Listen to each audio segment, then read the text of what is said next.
এক ছিল টুনটুনি, এক ছোট্ট পাখি। সে ছিল খুবই দুষ্টু, কিন্তু তার মনটা ছিল সোনার মতো। সে থাকতো এক ঘন সবুজ বনে। সেখানে রং বেরঙের ফুল ফুটত আর নানা রকম প্রাণী বাস করত। একদিন টুনটুনি ভাবল, এই বনে তো অনেক চেনা, একটু নতুন কিছু দেখি না। তাই সে ডানা ঝাপটিয়ে উড়তে লাগলো দূরে, আরও দূরে। হঠাৎ সে দেখতে পেল একটা আলো ঝলমলে জায়গা। কাছাকাছি যেতেই টুনটুনি চমকে উঠল। এটা তো কোনো সাধারণ গ্রাম নয়, এটা জাদুর গ্রাম। এই গ্রামের নাম ছিল চমৎকারপুর। এখানে গাছরা কথা বলে, নদী গুনগুন করে গান গায়, আর রোদের আলোয় নিচে পাথরগুলো চকচকে সোনা হয়ে ওঠে। টুনটুনি নামার আগেই এক পিচ্চি খরগোশ দৌড়ে এসে বলল, তুমি নতুন এসেছো বুঝি? টুনটুনি বলল, হ্যাঁ, আমি টুনটুনি। আমি ঘুরতে ঘুরতে এসে পড়েছি। তাহলে এসো, আমাদের জাদু বিদ্যালয়ে তোমাকে নিয়ে যাই। আজ বুদ্ধির খেলা আছে। টুনটুনি খুব খুশি হলো। তারা চলল জাদু বিদ্যালয়ের দিকে। সেখানে অনেক ছোট ছোট প্রাণী, একটা পেঁচা, দুইটা কাঠবিড়ালি, তিনটা ব্যাঙ আর অনেক রঙিন পাখি সবাই একসাথে বসে আছে। এক বুড়ো কাছিম আসলো। তার গায়ে ছিল জাদুকরের মতো এক টুপি। সে বলল, আজকের বুদ্ধির খেলায় সবাইকে একটা করে প্রশ্ন করা হবে।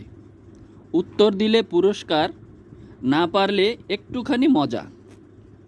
সবার মুখে হাসি। টুনটুনির প্রশ্ন ছিল, বলো তো, এমন কি আছে যা তুমি যত ভাগ করো ততই বাড়ে? টুনটুনি একটু ভাবল, তারপর বলল, বন্ধুত্ব। সাথে সাথে চারপাশে ঝিকিমিকি আলো ছড়িয়ে পড়ল। বুড়ো কাছিম হেসে বলল, বাহ, ঠিকই ধরেছ।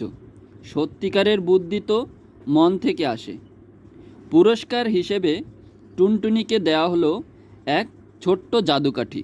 এই কাঠি দিয়ে তুমি দুনিয়ার যে কোনো জায়গায় যেতে পারো, তবে কেবল ভালো কাজ করলেই এটা কাজ করবে। এরপর শুরু হলো গ্রামের বড় আয়োজন, রংধনু উৎসব।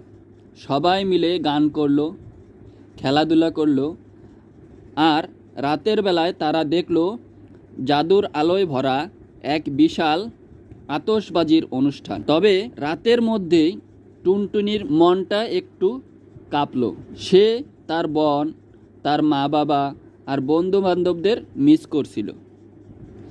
সে বুড়ো কাছিমকে বলল, আমি অনেক মজা করলাম, অনেক শিখলাম, কিন্তু এখন আমার ঘরে ফিরতে হবে। কাছিম বলল, যাও, কিন্তু মনে রেখো, এই জাদুগ্রাম সব সময় তোমার হৃদয়ে থাকবে। যখনই তুমি ভালো কিছু করবে, আমাদের কথা মনে পড়বে।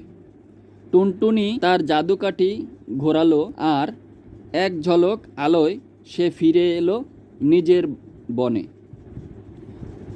বন্ধুরা তাকে দেখে খুশি হয়ে জড়িয়ে ধরল। সে তাদের সব কিছু বলল, চমৎকারপুর, বুদ্ধির খেলা, রংধনু উৎসব, আর সেই জাদুকাঠির কথা। সেদিন থেকে টুনটুনি শুধু দুষ্টুমি নয়, বরং ভালো কাজেও সবার সেরা হয়ে উঠল। সে নিয়মিত নতুন কিছু শেখে আর সবাইকে শেখায়। আর একদিন টুনটুনির বন্ধুরাও এক এক করে সেই জাদুগ্রামে যাওয়ার সুযোগ পেল। কারণ ভালো কাজ করলে সবার জন্যই খোলে চমৎকারপুরের দরজা।